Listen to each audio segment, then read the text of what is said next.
in the middle, what happens? Now, in a nutshell, what happens with most people, not everyone, right, but with most people, and in particular with the way our socio-political-technical economic environment is programming us, is to be consumers.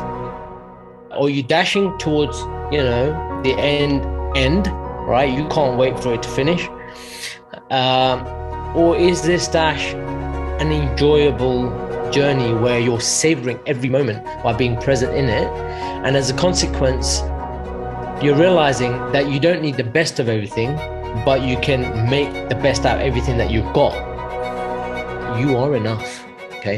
That you have all the resources you need right now to gain the life lesson to evolve and towards your self-realization right now.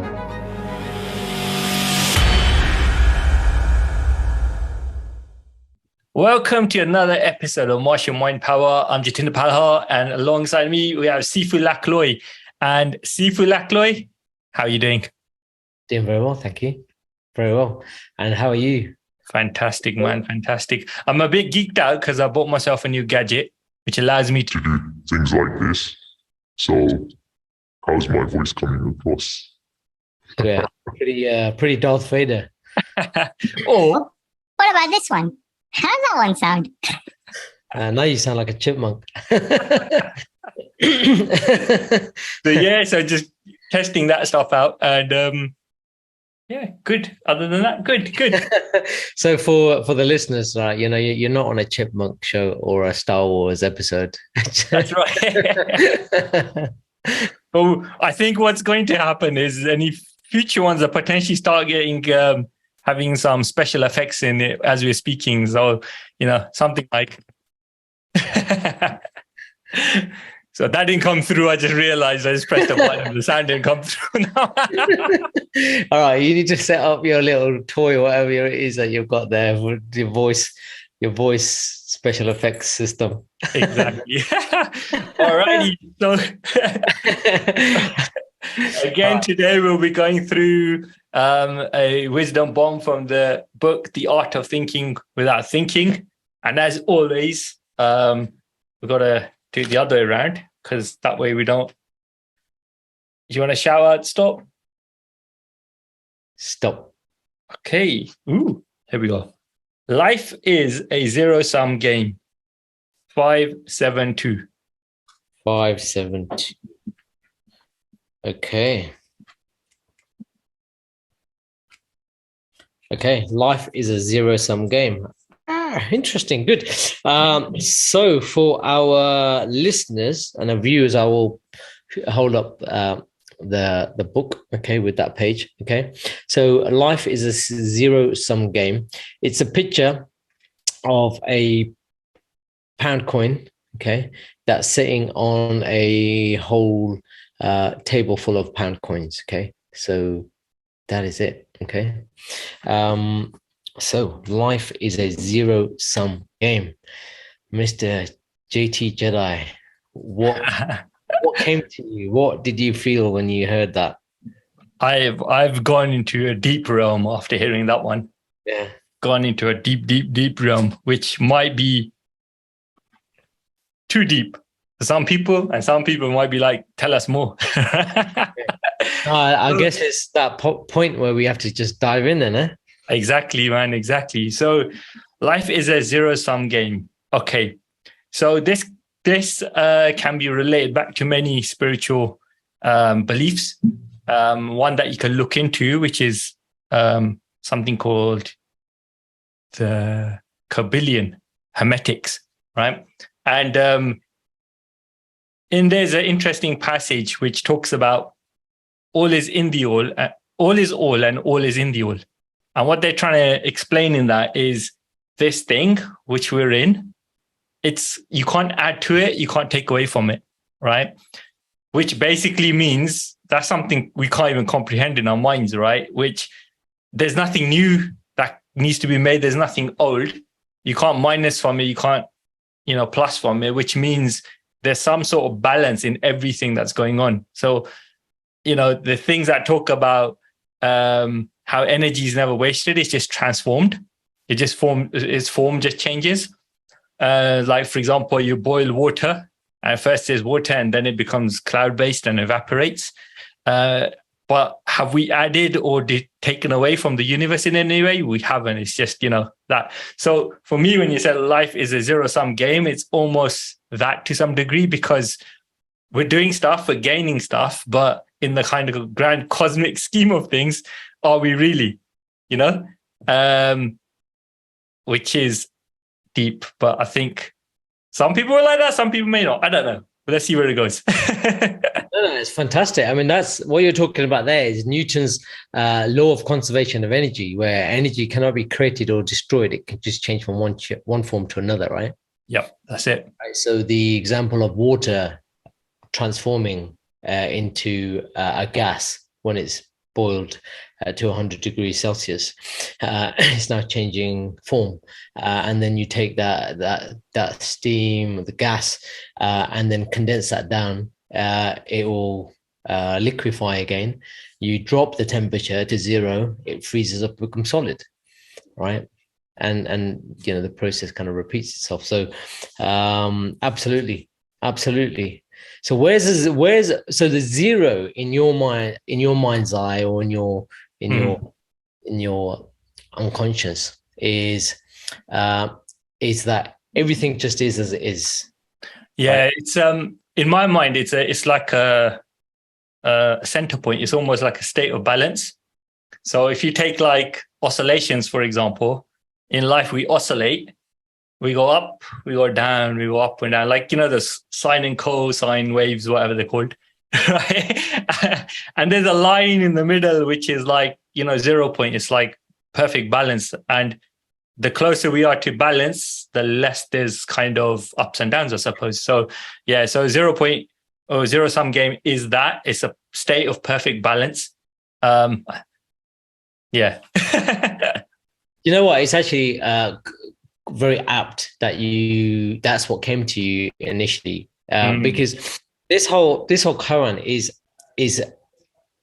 based on this whole idea that when you're born, you're born naked. You bring nothing with you. It's just that you are at that moment in time. When you die, you might be, your body might be clothed in nice clothes, whatever. But when you hit that cremator or you get buried or however it's done, you're going to disintegrate and it's going to go back to nothing. Okay. And nothing goes with you. And nothing goes with you. Can't take any of those clothes. You can't take a watch, a bracelet, a chain, or what, your house, your car, none of that. You're born naked. You essentially leave naked. Okay. So what we've got in the meantime is this gap in the middle that we call life. With a dash. Yeah, with a dash. Yeah. With a dash of gin and tonic. But you've got this gap in the middle, right? But I'm teetotal, but both of us are teetotal. So, but we've got this gap in the middle, right? That we call life. And really, it's all about what do you do with that? Okay. Because if it's 0 at the beginning and 0 at the end, in the middle, what happens? Now, in a nutshell, what happens with most people, not everyone, right? But with most people, and in particular, with the way our socio-political, technical, economic environment is programming us, is to be consumers, okay? So we call that consumerism, the whole idea of capitalism. Capitalism isn't good or bad. It just is a methodology by which you can adhere to. And it's based on simple fundamentals of if there's a demand for something, then you go and supply it. Simple, right? That's the fundamentals of capitalism, okay? All right. But what happens as you're getting bombarded with information to go out there and buy, go out there to get as much as you can. You're now in this false economy of accumulation, okay, of sense gratification. I need to feel happy by doing this, by getting this, by experiencing this, by whatever it might be, right? So this false economy of sense gratification, of accumulation, okay, only then to reach the end point, and you can't take any of it with you. So that whole gap in the middle that we call life, what you do with that and how you see that is what this koan's all about. Okay. That window in the middle from the start to the end is what this is all about. Yeah. So, it's like so they made that reference to the dash was that, you know, when you have like a gravestone and, you know, it's got born certain date, and then it's got a death on a certain date, and then in the middle is just a dash in it, right? Now it makes sense. I don't know if the listeners or the viewers was wondering what Mr. Jedi was all about there. Oh, I see. You're on a very deep one today. I know, dude. I know. It's like this opening. But the funny thing is, you know, in the title of this koan, it says zero sum. The zero sum has got a dash in it as well. It has. And you know, if you see that, yep, right. And again, when I wrote this, I don't know why I put the dash there, but I felt that I had to put a dash there because it was that coinage of words, zero sum. It's not separate. It's one word. Yeah. I had to make a distinction that is comprised of two elements, zero and sum. Yeah. Okay. And now some may say the sum part of the zero sum is and then sum. Some might say, well, the sum part of zero sum is sum as in addition. Yeah. Or as an accumulation, right? And that's really kind of depends on where you are with this. Yeah, you know? Exactly. And the sum doesn't necessarily have to mean that it adds up. Sometimes it's about subtraction, taking away the unessential, right? And I think the key thing here is what this koan is talking about is, okay, get some perspective over the dash. Yeah. Get some perspective over your dash, right? Are you dashing to accumulate? See how I did that? It's clever. Are you dashing to accumulate, or is this? Are you dashing towards, you know, the end? Right? You can't wait for it to finish, or is this dash an enjoyable journey where you're savoring every moment by being present in it, and as a consequence, you're realizing that you don't need the best of everything, but you can make the best out of everything that you've got in any moment in time, in this given moment in time. Yeah. Because that's really important, right? Because it's so easy to think that, oh, you know, you could do better, right? Or you could have something better, or you can upgrade whatever you've got to a newer model, or whatever it might be. Now, that could be a material object, that could be a partner. You know, it's a mindset. It's a mindset, isn't it? Yep. You know, always upgrading. But what about preserving, right? What about recycling? What about building, creating, right? From what you have got already. What about reusing? Yeah. What about, you know, when I grew up, I was the eldest. So my brother would get hand-me-downs, right? Whether he liked it or not, he would get hand-me-downs. Trust me, he didn't like it, right? And he would get the hand-me-downs, and, you know, he got to a point where he wanted his own new stuff. Why does he keep getting secondhand stuff? And I think really what he was saying was, I don't want my brother's clothes. I want my own. This was when we were very little, right? And I want my own expression around how I want to dress or whatever it was that he got handed down. And that happened quite a lot in my earlier years. Then, we kind of grew out that, well, when we kind of paved our own way to make our own pocket money, essentially, right? So you can buy what you want when you want, right? Yeah. But that really was a call for kind of expressing your own unique character, your own expression of your unique self. And that's lost, that whole hand-me-down thing, because it's so easy to go out and just buy something new for, a cheap cost. I mean, the whole idea of throwaway clothes and throwaway furniture is commonplace in the West, with the likes of Primark when it comes to clothing, with the likes of H&M, with the likes of IKEA, throwaway furniture, for instance, right? That nothing lasts. The clothes, they might resemble the latest fashion or the latest trends, but there's no longevity in it because there's no quality in it. So there's that aspect of it as well, right? But what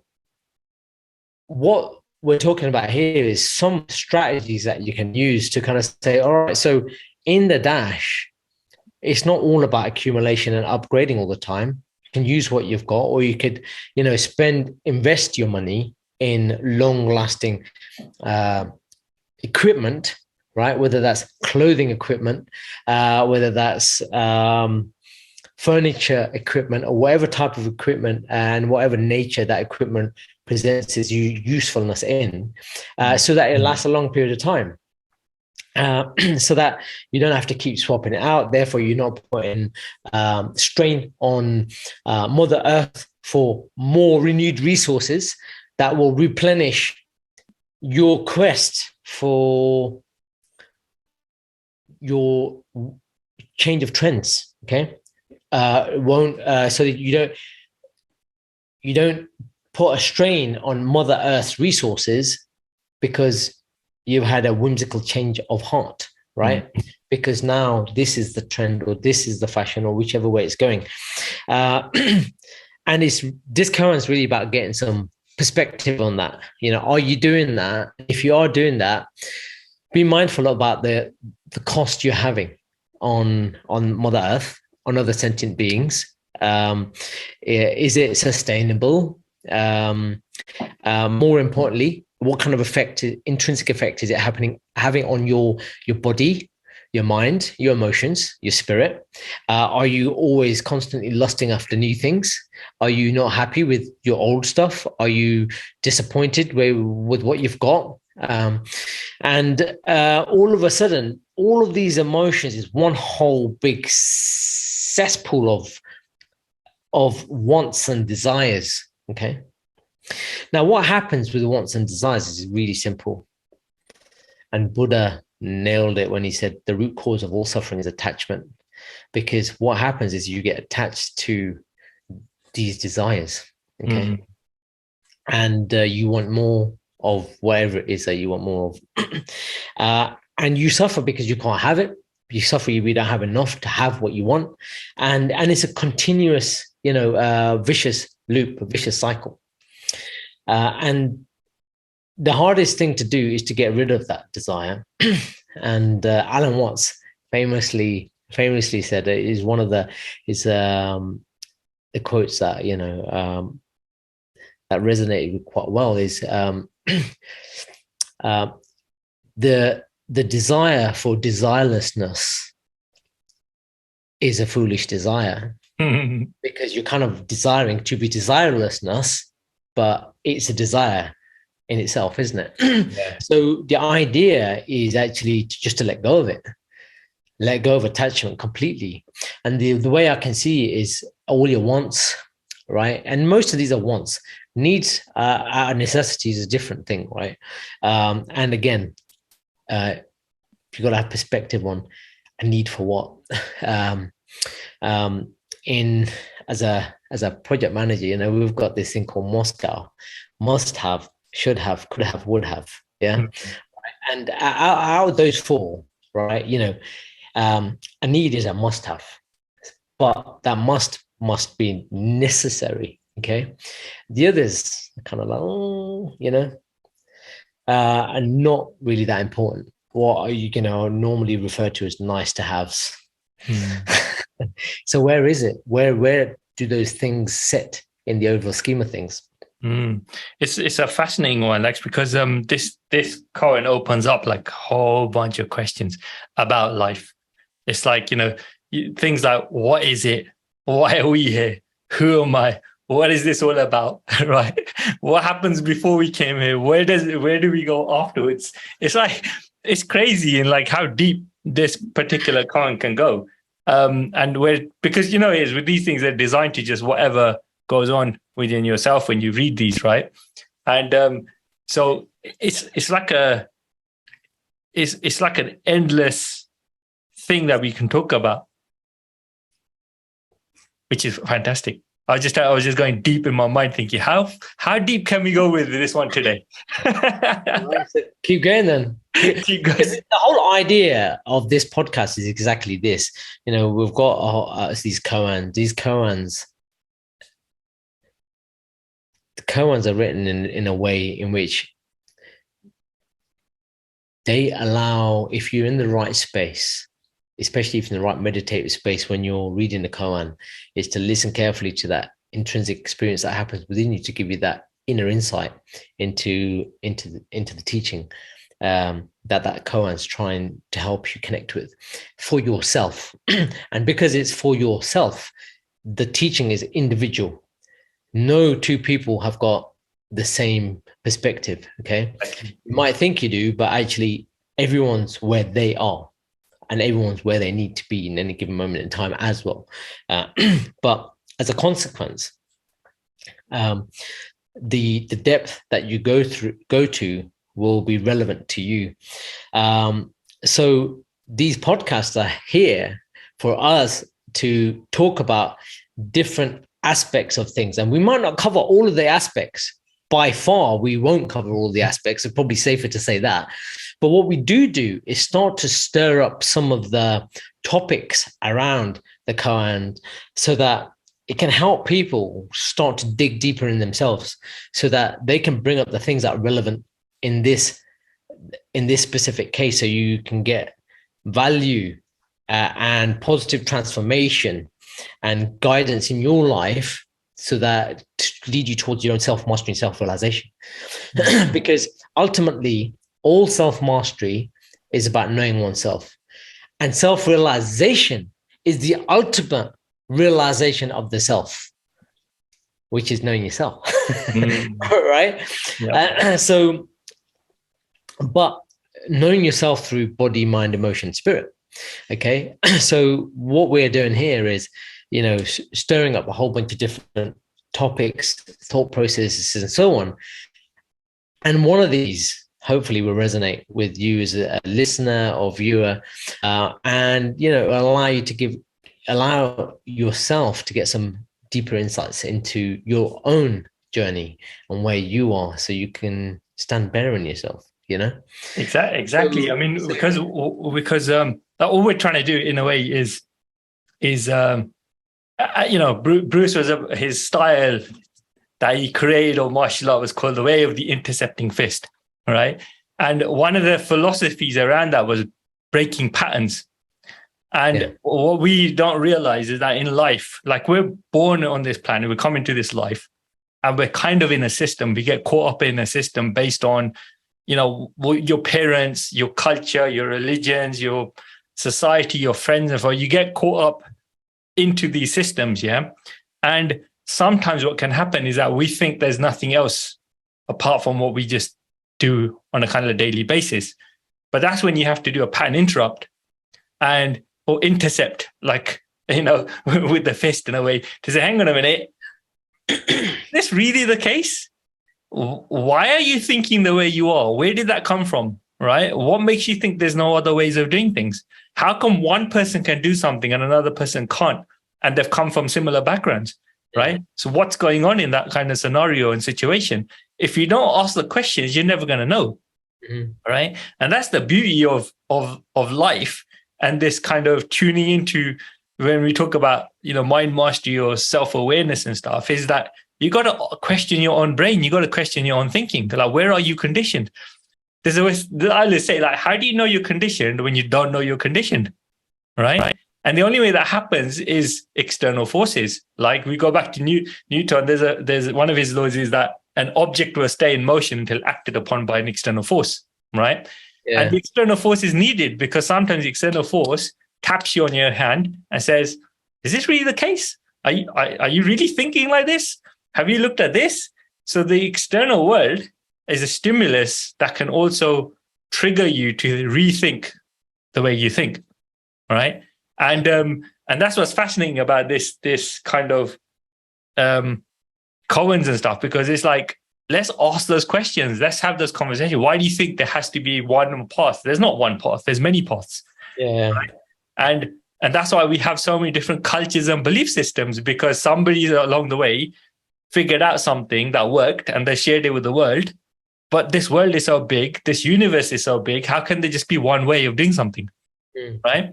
And that's what we're trying to just wake up to and say, okay, how do we think different? How do we intercept our own thinking and do something with broken pattern and rhythm and no rhythm? Exactly.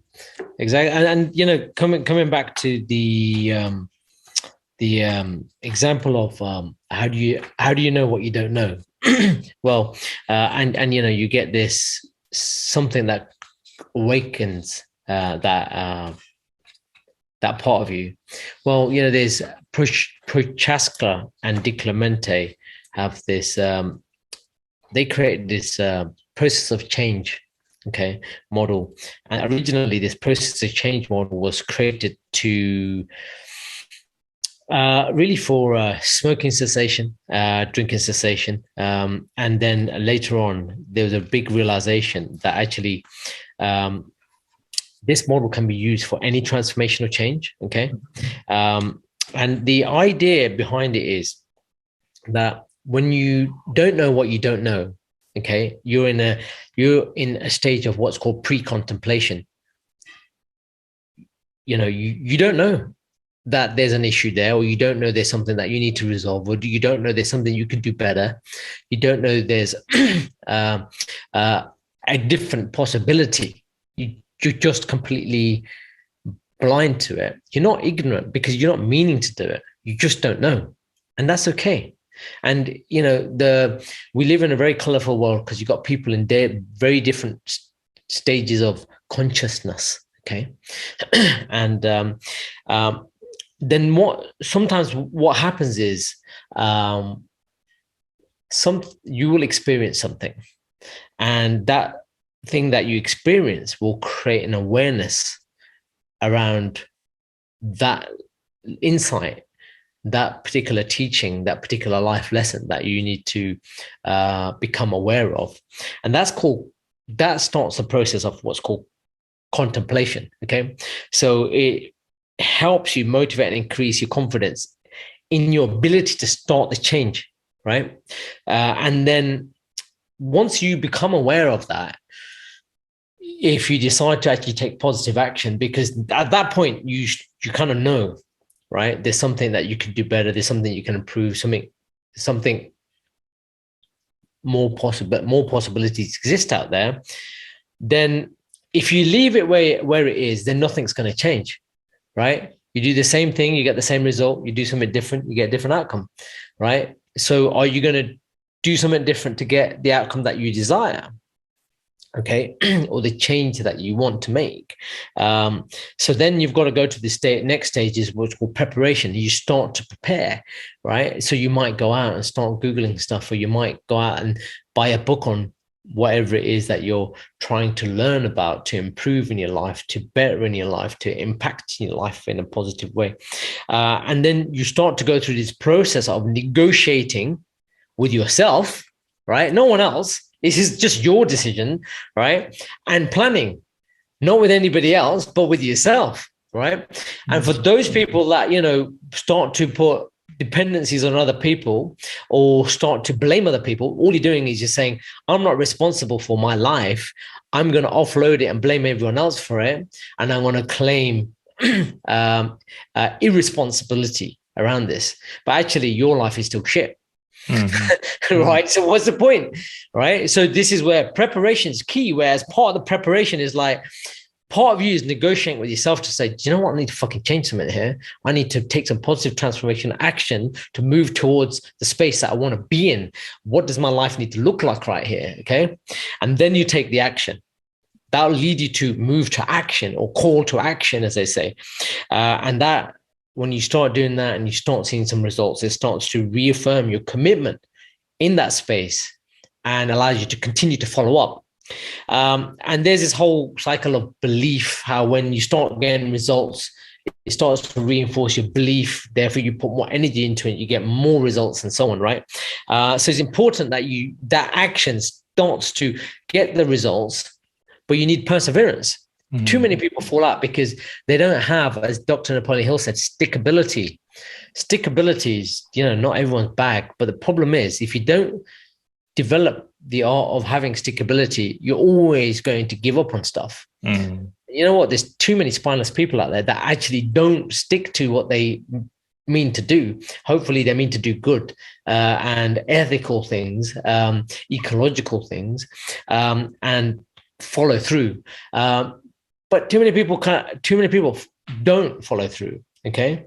And I don't know the root causes of that, but I do know through life experience, and I've lived almost half a century to know that I've experienced and been exposed to enough people to know that not all people do what they say. Okay. So if you are going to do something, then just do it. But you don't need to tell anyone. There's a beautiful saying that says, tell the world, I think it was Henry Ford, tell the world what you intend to do, but show them first. Okay. Mm-hmm. So action. Okay. Action. Then the action, eventually, when you keep doing that thing and you got that stickability and perseverance, okay, perseverance being one of the biggest pillars of martial artistry, okay, will then take into maintenance. So maintenance is just keep doing what you're doing, and it gets better and it gets better until all of a sudden, right, one of two things can happen, okay? Number one, you have a relapse. Whatever you were doing, you're no longer doing it, okay?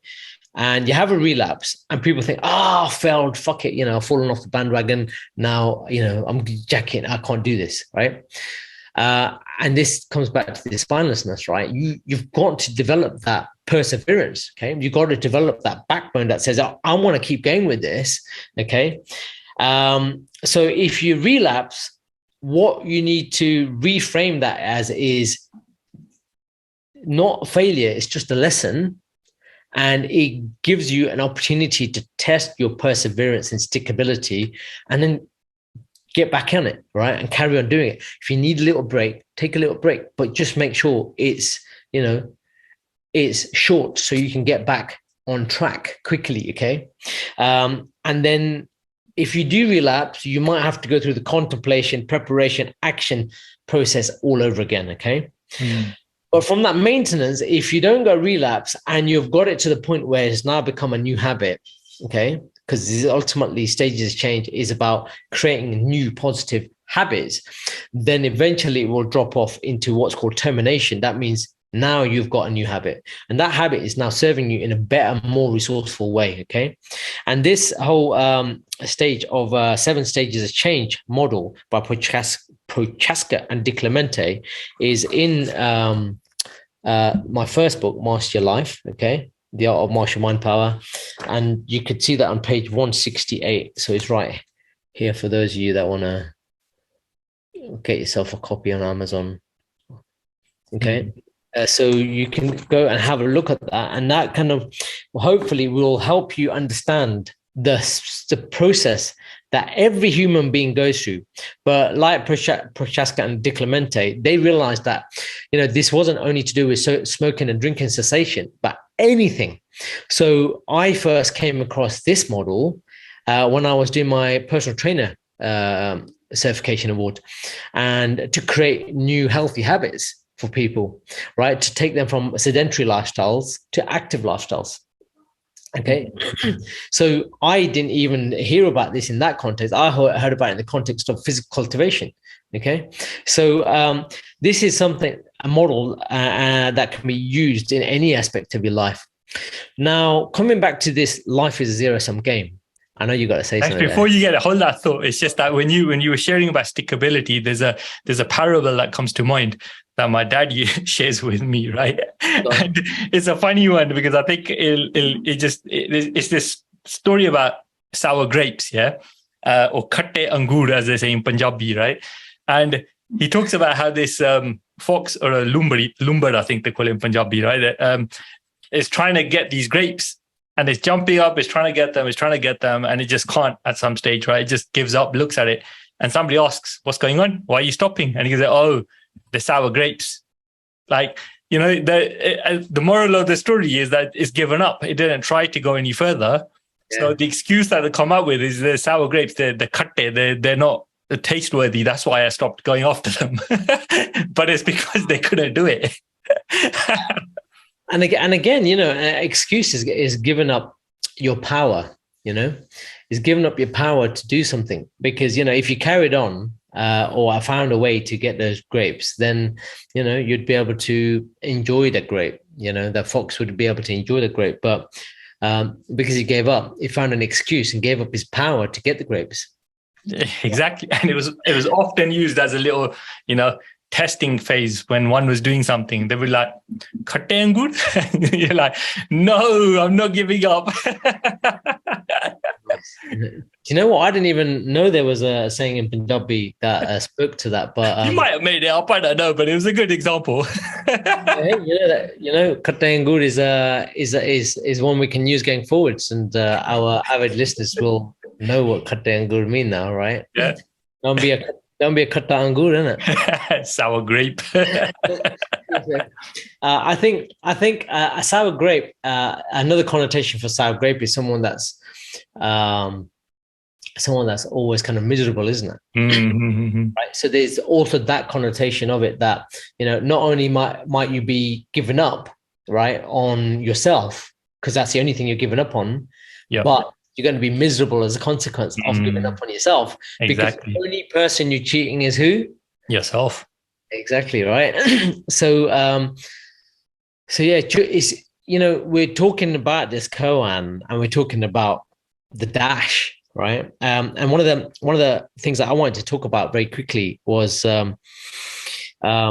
what you do in that dash and the effects it has. Because what you do in the dash has a consequence. What you don't do in the dash has a consequence. Mm. Okay?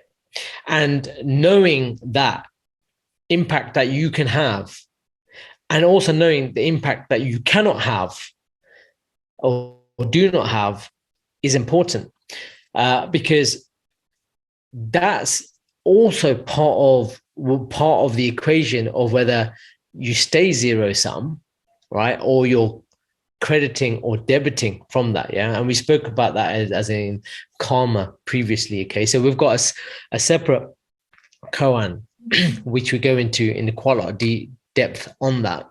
But I thought I'd reference that so that the listeners understand and the viewers understand that within the dash, it's important to realize the karmic effect that you're also having. And the idea is if you're coming in zero, you want to go out zero. But from a karma standpoint, you might come into a lifetime with a positive or negative karma. Okay. And the idea is within the dash is to neutralize it, right? If you have come in with karma. And for the most part, I would be brave enough to say that most people that are here in this physical plane are coming to resolve karma. Okay? Otherwise you wouldn't. And those people that don't have any karma are here to help bring people back home, right? To show them the way, show them the light, to do what's called, divine spiritual work, okay? To lead people back onto their dharmic path so that they can neutralize their karma, okay? Make sense? Absolutely. And move forward. I mean, we're not saying things like you shouldn't get rid of all your desires, don't do anything in life and just live a simple life. Where if you choose to do it, that's up to you. But we're not saying anything like that. What we're trying to talk about is that what you do on this planet is, in a way, cause and effect, because you can do things that can have influence in a good or a bad way. And what, you're not, a lot of people think that they're on the other end, that they haven't actually, participate in causing their problems. But most of the time, if you think about it, there is something going on internally that's been attracting that. And so the idea is to tune into that so that you can actually live a fulfilled life. So, one of balance, one of not necessarily chasing things, but understanding why you're doing what you're doing more than anything else. Right. And as Bruce Lee would say, honestly expressing yourself and not lying to yourself, and that's probably one of the biggest things is that if you can live through life honestly expressing yourself, then that kind of naturally means you're going to have a kind of positive impact on things around you, because people know where they stand with you. You know why you're doing what you're doing, and you're most likely going to be helping and serving other people as well, right? Exactly. Because you understand it's like a collective, it's like progression of humanity, and the only way it's going to do that if we work together and collaboratively. Yeah, exactly. And the other thing is when people are fully plugged into themselves, really truly connected to their true authenticity and sincerity, what happens is you tend to be really centered, calm, and collected. Okay, and composed and calibrated as you move through life. Therefore, expressing yourself is now no longer a fight to prove who you are, because you've got nothing to prove. You know who you are. Proving is always about self-realization, right? It's an early stage of self-realization. When you get to the point where you don't need to prove yourself, it's because you already know who you are. You don't need anyone else to know that. Okay, it's not a matter that needs to be, advertised out into the world. I just had some goosebumps. That's what you just said. In the way you said it has given me a different insight on a song that I listen to quite a bit. Where in the song they're talking about it's a little kid, right? Wicked, amazing singer, or it's a female lady singer who's brilliant, little kid, yeah, amazing, and there's a line in there where she says, "Who are you? Why are you?" Right? And if you look at it from that context, you can be asking those questions. But if you look at it from a self-awareness of question, you're asking yourself, who am I and why am I? And that's just exactly what we just said in the sense of self-realization, honestly expressing yourself and truly living what you're all about. So I like the way that's kind of connected in my head there as to what those questions are actually alluding to. Yeah. Awesome, man. Awesome. I wanna blow your mind in a minute. And I want to drop a massive wisdom bomb. Okay. So get ready for this. Thanks for sharing that, Alex. No, you're welcome, man. You're welcome. So when it comes to, we started off with life as zero-sum game, right? So what happens in the dash, in between the moment you're born and the moment you die, right, is what counts. Okay. And that the general consensus in the Western world is about accumulation and so on.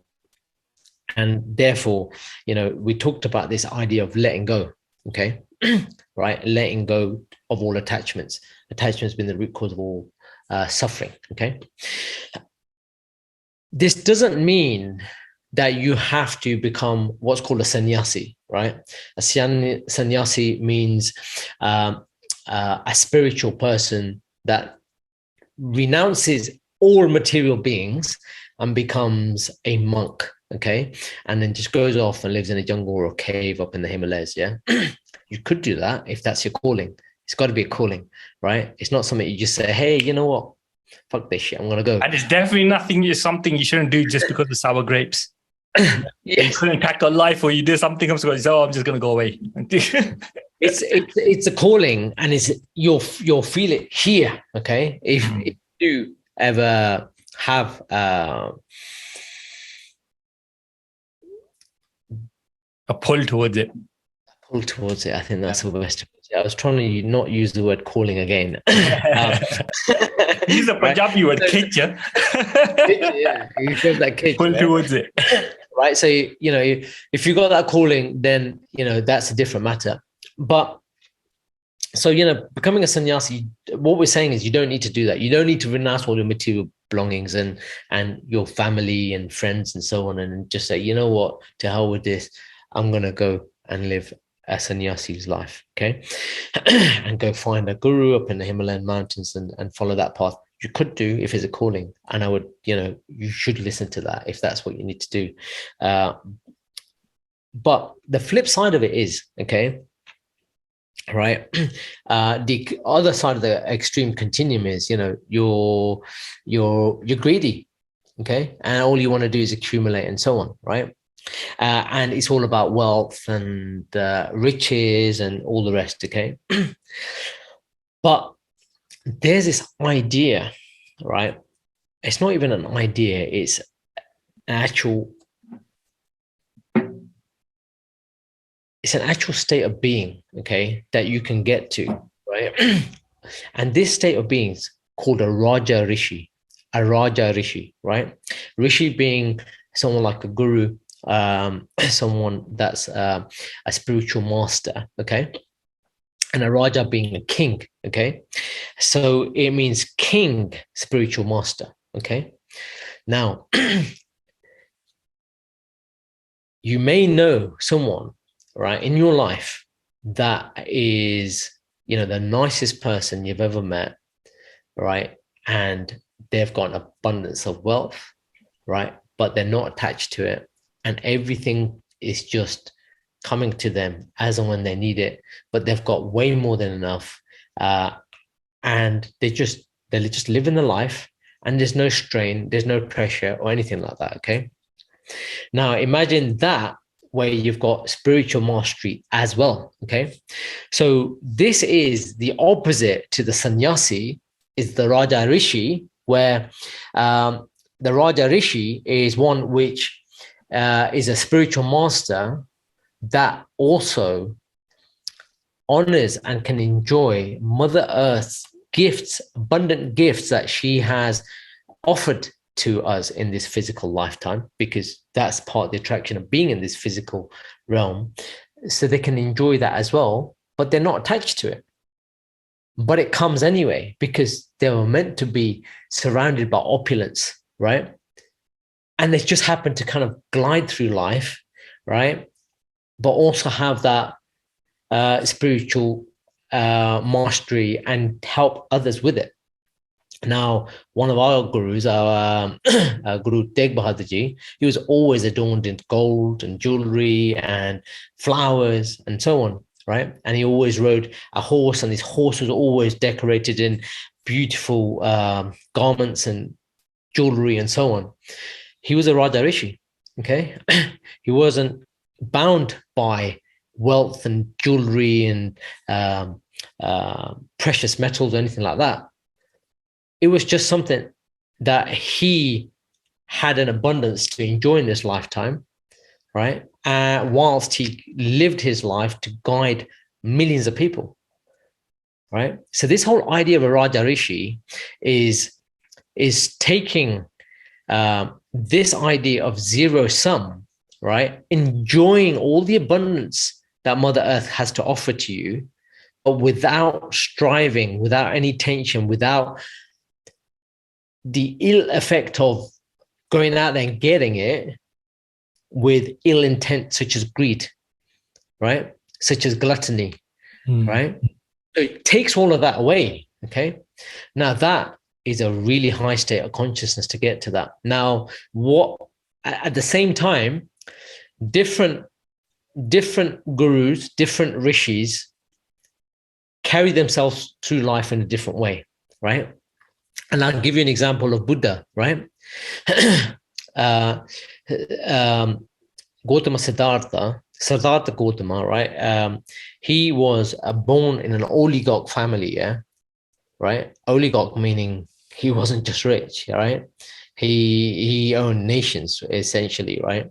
Although he's based in India, they had so much money that there was nothing that he wanted for. Okay, but it was a spiritual calling that called him to become a sannyasi. So there you actually have somebody that went the opposite way, that actually renounced all material belongings, right? Coming from an oligarch family, right? And actually went off into the jungle with simple clothes on his back, okay? By his choice, okay? And continue to live the rest of his life that way, okay? So really, what happens in the dash really depends on your dharmic path. What is your path? Now, your path might be, you're born into money and then you decide to walk away from it. Your path might be you're born into a poor family, and then you want to make your life more comfortable. Yeah, right? But it's all about making your life comfortable, right? Or you might be born into a poor family and you want to change the world, right? Like the Steve Jobs of this, of the world, for instance. The thing is, it's all individual. There is no one set formula for everyone because everyone's dharmic path is different. So the one teaching I like to share with my students is stay in your lane, right? And in order to stay in your lane, you need to understand and be aware what your lane is. And if you're not aware of your lane, that's your first job, is to find it. Okay. Absolutely. So Raja Rishi, man, I'm telling you, right? Not all rishis are out there with just a loincloth or just walking around as a Naganath naked, right?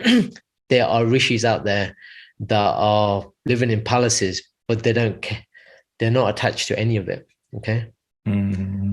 I mean, it's very powerful what you were sharing about like the individual, because I mean, you must have heard like loads of people talk about this thing about the imposter syndrome, where people feel they're not good enough for whatever reason. And that tends to happen when there's a comparison going on between yourself and people you probably look up to, or the industry you're in, or the kind of work you're doing. And that can create all sorts of self-doubt, lack of confidence and all these kind of things. If you think I'm not good enough because this person seems to be here, I'm over here, and you're making this comparison, right? That's not a good space to be in, right? The comparison doesn't make you unique. Yeah. If anything, the other person is just doing what they're good at. They're just tuning into that and just carving out their own unique expression, honestly expressing themselves, right?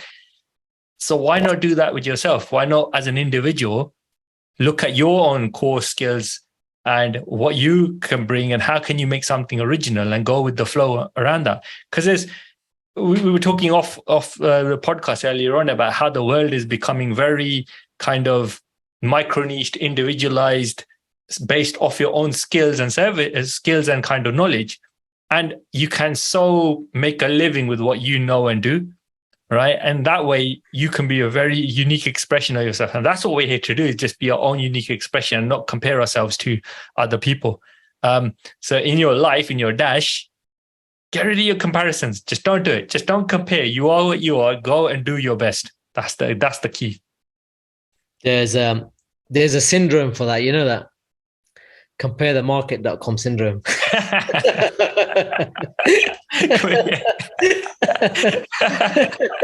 Remember that next time.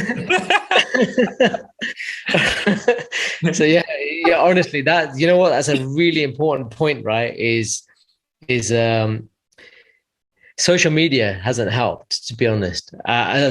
Social media is great if you use it wisely, but you can't be, again, consumed by the tool. Stay above it and make it work for you rather than you work for it. Otherwise, you'll be part of one of the algorithmic statistics. Exactly. If that's what you want to be, right? But it's understanding that when you're following your own path, when you're in your own lane, then you have an absolute certainty about who you are and where you're going and what you need to do. And all you can do from there on is just do your best, because that's all there is left, is do your best. And as long as you know that you're doing your best, that should be good enough for you. Okay. Because, Brené Brown, there's, if listeners, right, feel like, they're not good enough, right, listen to Brené Brown. Okay. Brene and Brown. Listen to her talk on being enough, because it's important that you understand that. Okay. That you are enough. Okay. That you have all the resources you need right now to gain the life lesson to evolve and towards your self-realization right now. You might not be aware of it. And we talked about the whole awareness thing already. And hopefully this is stirring up some of that so that you can go from pre-contemplation to contemplation. Okay. So if you're feeling, hold on a minute, you've just said something there that resonates with me, or I can see that, or I can feel that, or I've got a taste for what you're saying, whatever it is, even if you can kind of start to sniff it out, start to move towards preparation and action, okay, on that, because you'll be pleasantly surprised how when you start to gain that insight into yourself, that regardless of external forces, you'll be better for it yourself. Okay. You're better for yourself. And if external forces get worse, you're going to carry yourself better than you would do if you hadn't evolved. Exactly. Wow. Yeah. Great wisdom bombs today. I know, when I heard about Raja Rishi, for instance, I was absolutely mind blown that, and one of the biggest questions that I've always had is, why can't you be a spiritual master and live a life of abundance? Why do you have to renounce everything? When I'm going through that process myself, that renunciation is about letting go. So earlier on, we talked about, letting go of the root cause of all suffering, i.e. attachment. For those of you, I'm just going to circle back to that for a second. For those of you listeners and viewers that are not sure how to do that, there's a beautiful exercise that people do when they lose somebody. Okay. And the idea is to get a helium balloon and write that person's name on it, maybe put a picture on it, whatever. And then, send love, light, and all your thought and intentions, and release a balloon and let it just float away. Now, attachment to any desires is just the same, right? It's just letting it go. So whatever it is, just release it and let it just float away, because floating is effortless, right? And that's the space you need to be in, right? When you're letting go of things, because even if you've got it right in here and right now, it doesn't matter. And I want to share an insight which I haven't shared with anybody publicly as well, right? This is the first time I'm going to share this. But when I was going through my spiritual quest and insight and journey, at the time I owned a Ferrari, and I had this Ferrari for many years. And one of the questions that I had in myself was, how can I be spiritually free if I'm holding on to this Ferrari? Because isn't that the biggest sign of materialistic attachment? Okay. For me as a kid, it was a wonder. I love fast cars and motorbikes and so on, and I still do, right? But it was a wonder. But I got to the point where I had my dream car, and for me, I felt like this was a reflection of my attachment to materiality. And I went through my spiritual quest and insights and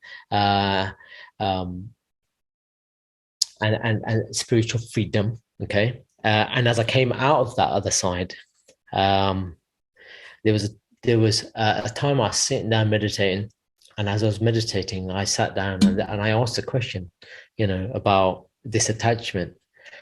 And my insight to that was very clear. And that was, you let go of it a long time ago. I tried to sell that car for 2 years and it didn't sell. Okay. Because it was okay. At that time, it was okay to enjoy it and have it. Okay. So that was my personal experience. Okay. That was also my divine insights into that whole journey with that. And eventually it did sell, which is fine. But I'd realized at that point, actually, I didn't give a shit about any material objects anymore. But that doesn't mean you can't enjoy them. Okay.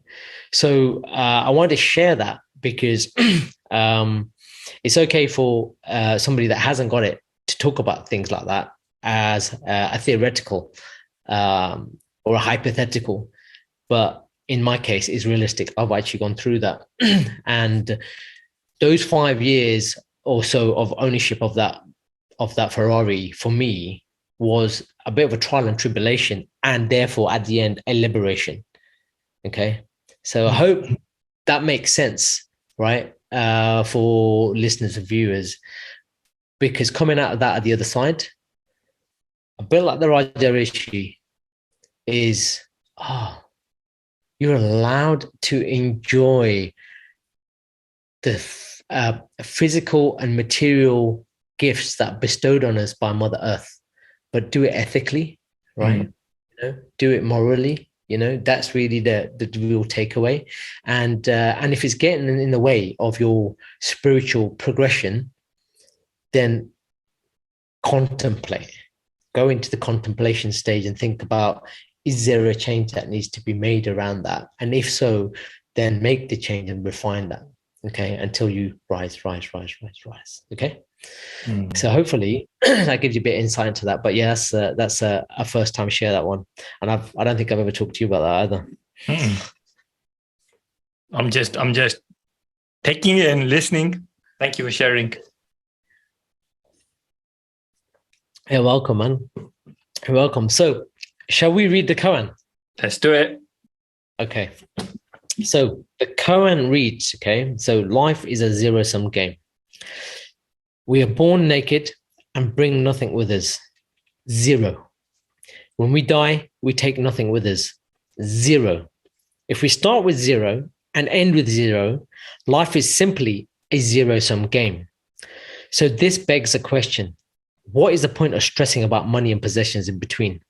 Work peacefully, earn peacefully, spend peacefully, share peacefully, because in the end, it's a zero-sum game. That's deep. That's deep, Sifu Lak. And I think we've gone in quite deep today. So we're going to be signing off now and let you guys contemplate, think, feel about the things we said. And thank you for sharing everything you have, Lax.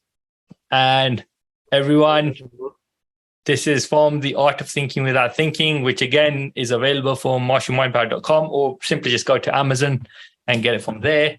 And I'm going into zone mode and thinking stuff. So I can tell actually you're kind of like eager to get away to kind of like process what's going on, because it's almost like this has churned up a bunch of stuff for you. So it'd be interesting to see what comes up.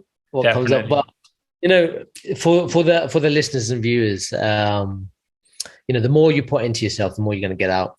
So spend time with yourself, sit with yourself, meditate on your own, meditate in a high state of consciousness, right? In God's love, light, and wisdom, and however you see that, right? And if you don't believe in God, believe in whatever you believe in, but whatever's guiding you, you feel it for yourself, right? You experience it for yourself. Let that come to you the way you feel is right for it to connect with you, because there is no prescription here.